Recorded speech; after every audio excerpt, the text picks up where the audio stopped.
You know, when you have a show about gratitude, you've got to be grateful for your sponsors. And in our life of gratitude, you know, we all have guides. Somebody that guided us through our lives, that made us appreciate those things that we have. And that's why I'm so delighted and so grateful for our sponsor, Life Guides. Life Guides is a peer-to-peer community that helps people navigate through their day-to-day stressors by providing a place of empathy, listening, wisdom, and support with a guide who has walked in your shoes, experiencing the same challenge or life experience as you. A true life guide. And because you're listening to our gratitude podcast, if you go to their website, lifeguides.com/schedule a demo and add the code HEALTHY2021. The code is HEALTHY2021 in the free text box. You'll get 2 months of their services for free. 2 months for free. So sign up, show your team you care, get a life guide, be grateful for those guides in your life, as I am grateful for our sponsor, Life Guides.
Hey, everybody. Welcome to Leading with Gratitude Live. I'm your host, Chester Elton, the apostle of appreciation, coming to you from the gratitude epicenter of the universe, Summit, New Jersey. You know, we say, give us 30 minutes of your time. We'll give you great information, great inspiration, and a roadmap to a life of gratitude at work and in your personal life. We're simulcasting on Facebook and YouTube and our wonderful friends at LinkedIn. And thank you so much for giving us your time. We love our gratitude community. We love that we're spreading gratitude, not just at work, in our homes and in our communities. You know, we're brought to you by the amazing people at the Methods Network. If you're looking for a great way to educate yourself, to become a better leader, no better place to go than methodsof.com. Marshall Goldsmith's there, Martin Lindstrom.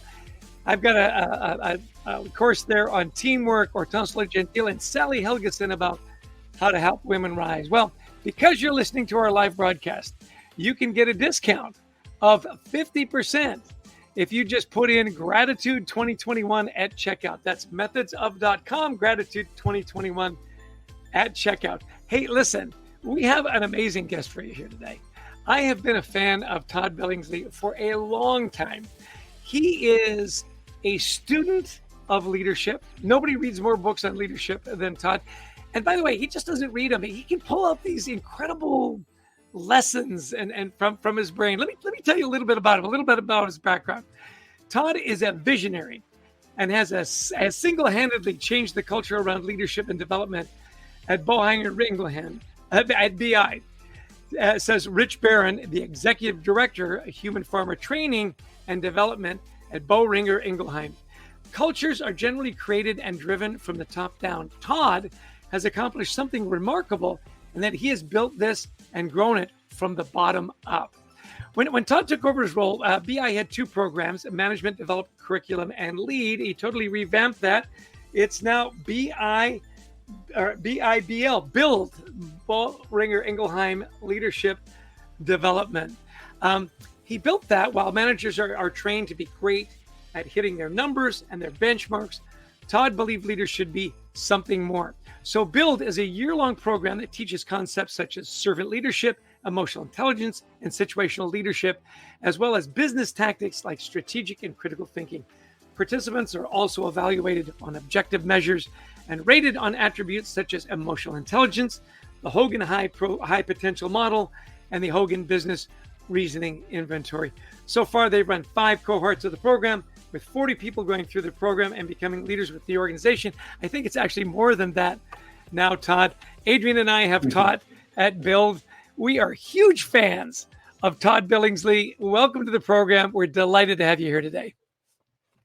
It's great to be here, Chester. Always great to work with you. And, I was typing in trying to get that 50% off on that site. So I'm still working on that, but I'll get that 50% off. Excellent. I wasn't kidding in the intro that you are just a student of leadership. That I think you told me you read like 12 leadership books a year to stay current.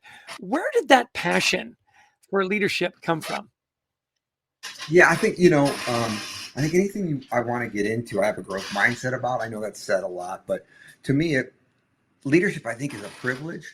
And I really want to do it well. And I want the people that I know that I work with and try to help coach and become better leaders, that they know I'm a student of the game, that I don't think that I know everything, that I continually try to learn about the different nuances of leadership and coaching and developing people and making them and building cultures that help people thrive. So, Chester, I don't take those things for granted.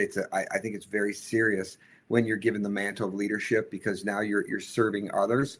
And you're helping others get better. And so that's really why I've leaned into, it's pretty much anything that I try to do. I was a distance runner back in the day. So I have the idea that runners are made, not born. And I think that's the same thing about leadership and anything we do. We're not born into these things. We're made into greatness. And I think you have to continue to strive to be better, and reading and learning about leadership and coaching and the things that go into that are important to me. It's really interesting. We have this international audience, thanks to LinkedIn. We've got Ederin from Nigeria is joining us. Samuel from Texas, very international. Raessa from Brazil. Catherine from Bogota, Colombia.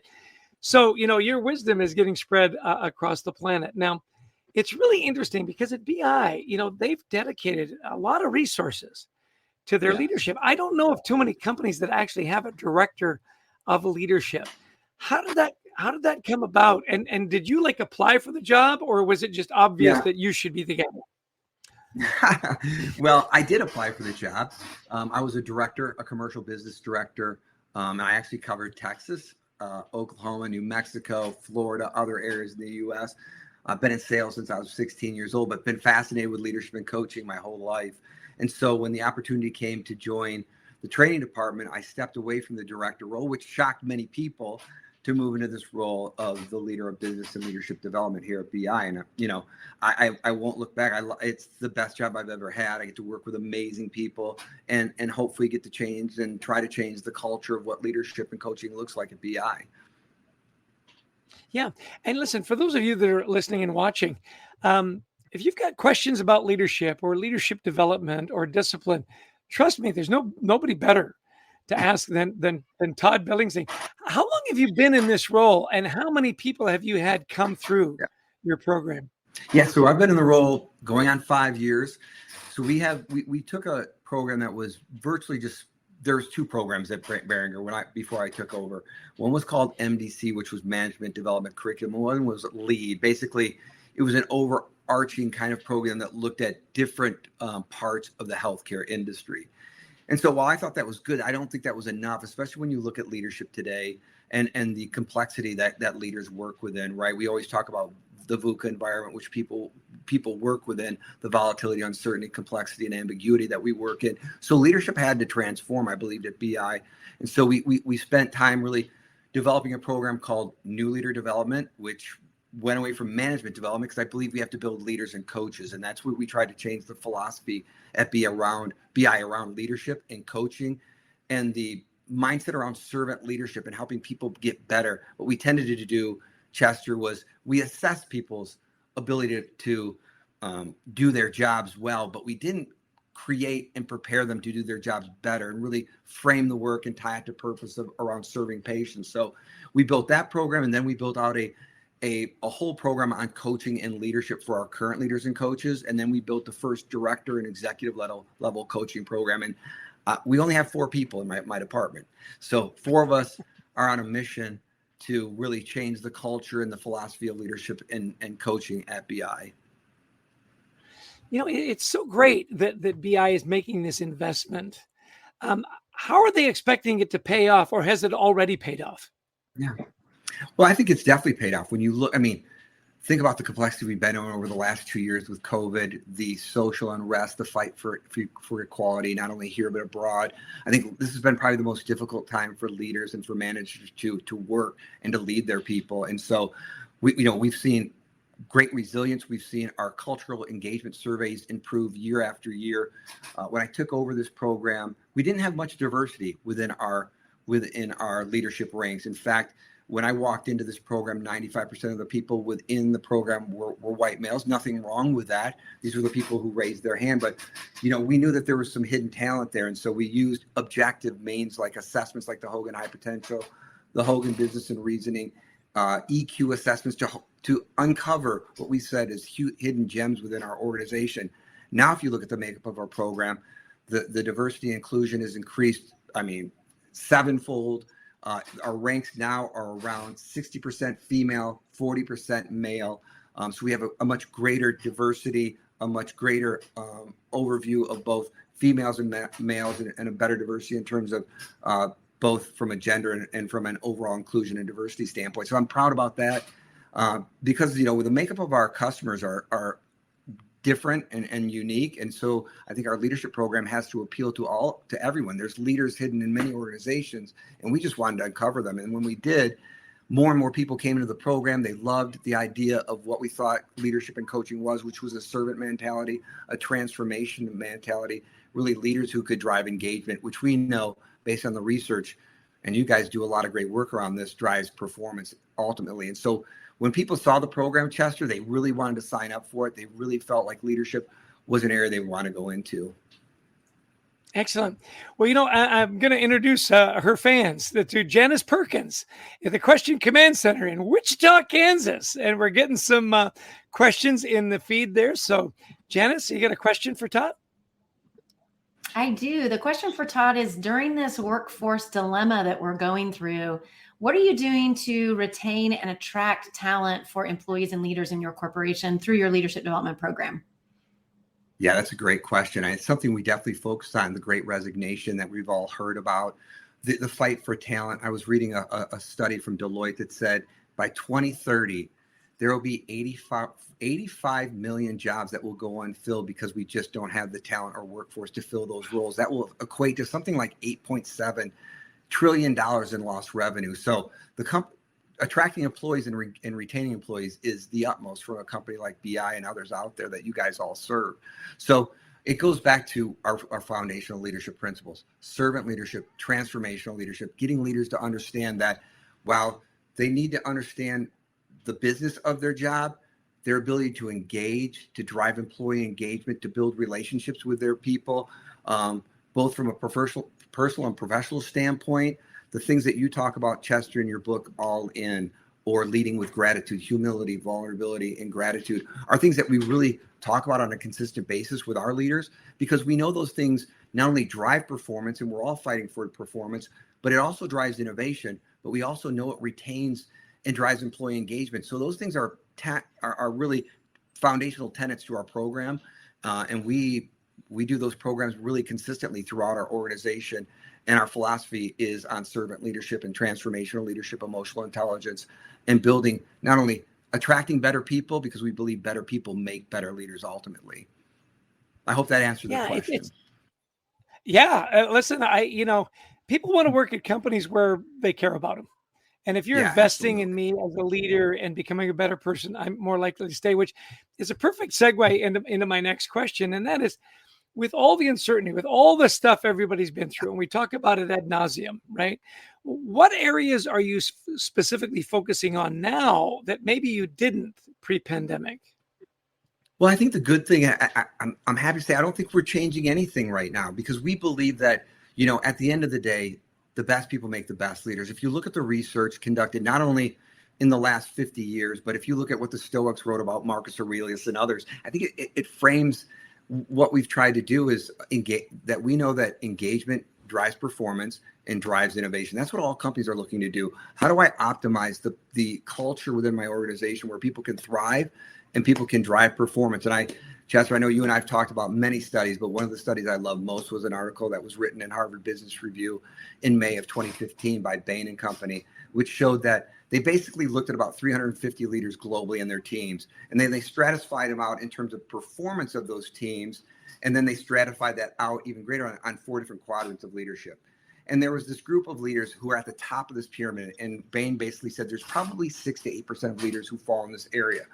And they're and their teams tend to drive 144% more business than the satisfied leader, who basically them and their teams hit their goals about 100% of the time. But they never go above 100%. They don't push above. But this one group of inspired leaders, again, drove 144% more performance. And the things that they did was they had great relationships with their people. They drove psychological safety. They had relationships that were strong. They knew what motivated their people, right? They had great emotional intelligence. So those relationship things, those ability to frame the work, to know what's expected, build great psychological safety, have great emotional intelligence, right, were the things that were the ultimate separators in performance and innovation within these companies. And I think if you look at that study, you look at Project Aristotle by Google, you look at Project Oxygen by Google, I think they all pull to the same things, that leadership and coaching is about getting to know your people and helping people go beyond things that they have never expected to do. And you can only do that when people trust each other, when they know you have their best interests at heart, and when you're trying to help them and their families put food on the table and build a career that can be happy with.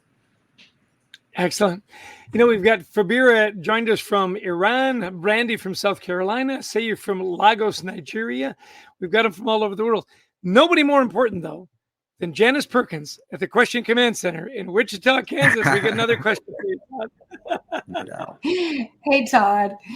So what are you doing at BI that helps settle the uncertainty that's been created in our current times and create more flexibility in the workforce?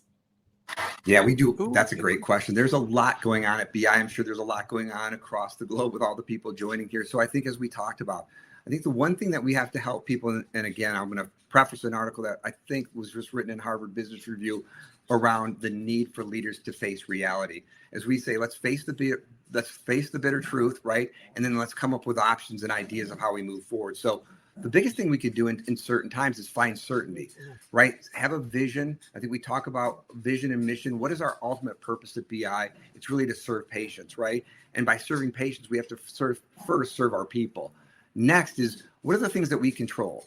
I think we get lost in the amount of things that are happening, whether it's political unrest or social unrest or the volatility in our overall markets. Is what do you control as an individual, and what do your teams control? And then really we whiteboard those things. We either use during Mural, or we whiteboard the things that we do, and then what do we ultimately control? What are the things that, if we focus on the 2 or 3 things that really enhance our business or enhance the way we work with customers or whatever job we're doing, that if we focus on these things, then we know we're going to ultimately drive performance. I think getting stuck in reality, right, and just kind of floundering around reality and not moving on to options, and you have to co-create that with your team. I think most leaders try to come up with their own ideas, and they don't co-create that with their teams, and that doesn't drive buy-in. What you want to do is, I think, as a leader, and what we've seen is get your team to whiteboard and brainstorm around these things, and then move forward with options. Ask them, if you had to list these things, what's the most important 2 or 3 things we can do that would ultimately drive performance on our team or in our organization? And what I found is they're rarely wrong. And if we make a mistake, let's face that bitter truth and let's figure out an option and a way to move forward. But driving to get rid of uncertainty, You have to have that vision and mission, and you have to drive certainty, and you can co-create that with your team. I really like the fact that you're talking about co-creation and asking your employees, what do you need? How can we make this work? The buy-in has got to be much greater. We talk about all the time, is my voice heard as an employee? What better way to have your voice heard than co-create your schedule? Yeah.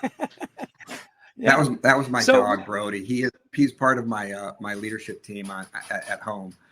He had to get off my desk. He needed he had a prior engagement he had to get to.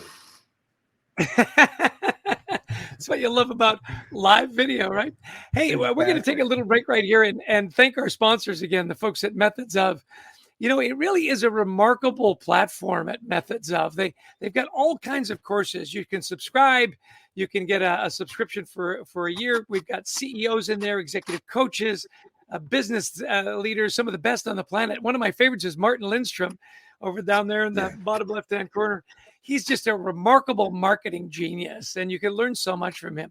Well, again, tuning in from all around the world, this is accessible to everybody. All you have to do is put in Gratitude 2021 at checkout, and you get a 50% discount on the annual membership. So a great deal just for listening in. Take a screenshot. It's methodsof.com, Gratitude 2021 at checkout. You get a 50% discount. Todd, I love. Hey, just gotta type in there that I love Martin Lindstrom. His book Biology sitting here, one of my favorite books, and then the Ministry of Common Sense is something I read not long ago. So really fabulous thinker, fabulous leader. He really is, and he brings the joy. He really does. I mean, it's just fun to be with Martin. I wanted to ask you though. You bring that joy and that fun. We've worked with you a number of times now. And, it's not only educational, it's fun. What brings that joy for you in teaching? And can you share with us maybe an experience where you had a breakthrough moment or something that just really brought you joy and satisfaction in your teaching? Well, I think I'm a coach at heart. I mean, initially when I started, I was a runner. I ran collegiately as well. I saw how some coaches didn't coach well, that they were very transactional, and meaning like, if you did this for me, you're going to get time, you're going to get playing time, whatever that may be. Then I read a book by Joe Ehrman, and I love John Wooden's book on leadership, Wooden on leadership. And Ehrman talks about his coach at Syracuse. He had a football coach. The guy was a fabulous athlete, was a football coach and a lacrosse player. And he said his football coach was very transactional, meaning you had to give your blood, sweat, and tears to this team before he would play you. You had to, you had to do those things. Whereas lacrosse coach really talked about, hey, we're gonna learn about the game of lacrosse, and you're gonna learn about the work ethic involved in lacrosse. But what I want to teach you is about how to be a better person, how to lead a better life, and how his transformational leadership really helped him do that. And so, Chester, when I think about those things, when I think about coaching, I always wanted to be a coach, and leadership and coaching, I think, are very much tied together. And so to me, I always think about what's the greatest impact I can have. I think it's being a coach and being a leader and helping other leaders really create atmospheres where people can thrive, people can find meaning in their work and purpose in their work, and we've seen enough impacts of really poor leaders globally. I read one study from, I think it was the Netherlands or from Sweden, where they did a study on the impact of poor bosses on people over a 25-year period, and the amount of health issues that a bad leader had. I think a 25% increase in myocardial infarctions and stroke in these people compared to people with good bosses, quote unquote. And they looked at this study for over 25 years and the impact of bad bosses. And I know you just wrote a book on anxiety. The anxiety, the pressure, the amount of stress they had affected not only their family life in terms of increased levels of divorce compared to others in the other cohort, but just health problems. So to me, wow, I just want to build better leaders so we can build better cultures and people can work in an atmosphere that they can thrive in and enjoy. You shouldn't not enjoy your work. Yeah, it really is true. A bad boss will kill you. It's a death by 1,000 cuts, but a bad boss will kill you. Unfortunately, research is true on that. It is. Dying for a Paycheck was one of my favorite books that talked about the implications of a bad culture. Yeah. Hey, Janice has got another question for you at the Question Command Center in lovely Wichita, Kansas. Great basketball in that state. No doubt. When you For call me by shockers. my actual name, it kind of freaks me out, and I look behind me. I don't know who you're talking to, Chester. So you call me JP. Okay, Todd. So the question is, what are your predictions for the future of work, and what new trends do you see coming into the workforce? I think one of the questions I asked about the flexibility in the future of work, right? Everybody's trying to find new norms of what it looks like to come into an office, right? Great book, Leading at a Distance from Darlene DeRosa, talked about leading at a distance and how teams are, everybody's trying to find this new norm of how do I work in this new hybrid environment? What does the office look like compared to what it was prior to COVID? How do we find ways to work more cohesively? So I think trends at work, I think we've all seen these. How do we work collaboratively in a virtual environment? I think when we think about, whoops, I'm getting a call on this. Well, anyway, Is that your dog? One Is thing that your dog calling? That, you know what, that's other people calling me, but I'm trying to decline this call. There we go. So anyway, sorry about that. That's the future of work as well. Interruptions like that is going to happen, y'all. So we're gonna have to manage that way through it. But I think Josh Morgan wrote a book, The Future Leader. I think what we can see is increased collaboration from a virtual standpoint. You look at AI and artificial intelligence and machine learning, how that's going to affect the way we learn. As we think about leadership in terms of that aspect, machine learning and AI, one of the things that we're hearing from people about that concept is as data, we get more and more increasingly very robust data, right? Leadership in terms uses data as a source of power, right? The leaders hold power so they can disseminate that information, make decisions on that information. When power now is in data is freely shared, what is the role of a leader and what are the skills a leader needs? And one of the things that we see about that is that leaders need better emotional intelligence. All the things Chester, you and Adrian speak about, what Marshall Goldsmith speak about is emotional intelligence, empathy, gratitude, humility, right? Vulnerability, all those things that I think we know as great leaders, as information and data becomes more robust and more freely disseminated to everyone, the leader who can engage their team, who can use the virtues of leadership around emotional intelligence, gratitude, humility, vulnerability, empathy, are the ones who are going to drive better performance. So I think it's going to be fascinating to see how AI, artificial intelligence, machine learning affects the way we work, but as information becomes more and more freely disseminated, and how does that impact leadership? Because no longer do we have the control over information. Now we have to figure out how do we lead our teams effectively in this new world. Excellent. Okay, so we're in the home stretch. So 2 quick questions. We're kind of in the lightning round here, Todd. So obviously the show is called Leading with Gratitude. Talk to me about how gratitude impacts leaders and how leaders use gratitude to great effect, or do they? Oh man, well, we hope so. I mean, we believe in it. We have a whole program based on gratitude, vulnerability, humility around our leadership engagement program. And gratitude is actually a very important part of what leaders do, right? Thanking people for the work that they do, right, drives organizational commitment. The research is pretty deep on this. So if you look at any of the research articles that have been done over gratitude, vulnerability, or humility in terms of their impact on the workforce, I think Jim Collins' book, Good to Great, talks about this as well, that gratitude, right, drives organizational commitment, drives engagement, right? I mean, it shows vulnerability where you're thanking people. I always think, there's no way that I could build a program or do the things that I've done as a leader without the people who I get to work with, right? We're a team. I think the greatest thing is sometimes people don't know if I'm the leader or somebody on my team is, and people sometimes find that shocking that I don't care about that, but I really don't. I mean, I hire really good people. I hire them to do a job and they do it really well. They don't need to know if I'm, the leader of business and leadership development at BI. Sometimes they don't even know who the leader is on our team, but we get the job done and we do it really well. And I think that drives buy-in and engagement and a sense of purpose and commitment to the purpose we have to build better leaders and better coaches at BI. And so gratitude is a huge part of what we do. Excellent. Okay, so last question, 10 seconds or less. What are you grateful for today? Oh man, this opportunity to be with you and all these people across the globe. I'm grateful for a lot of things. My family, number one, the people I work for, and the health that I have, and really being here with you, Chester, and learning from you. Excellent. His name is Todd Billingsley. He's the Director of Leadership at Boehringer Ingelheim, the BUILD program, BI Leadership Development. He literally is one of my favorite leaders on the planet. He's a student. He studies. If you get to go through one of his classes, trust me, you will not forget it. Well, listen, as we wrap up, I just want to thank our sponsor, Methods of. They've got great courses online. If you put in Gratitude 2021, you get a 50% discount. That's a pretty good deal. And we want to thank our wonderful publisher. They published this great book, Leading with Gratitude. Adrian and I have written 14 books. This is my favorite.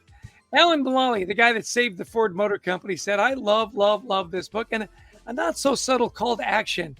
Buy me, buy me, buy me. Hey, listen, thank you so much for the 30 minutes you spent with us. This is our team. You got Brent Klein there in Austin, Texas, the world's greatest online director. You got JP. You got Todd with the book. And, of course, you got Christy Lawrence in Atlanta, Georgia, that brings us all these great gifts. Hey, Todd, we've got a tradition. We turn up the music and we dance it out. Just bring a little joy. Give us your best online dance moves. Hey, everybody, be grateful, be kind, be of service. We'll see you next week. Same time, same place. Be grateful.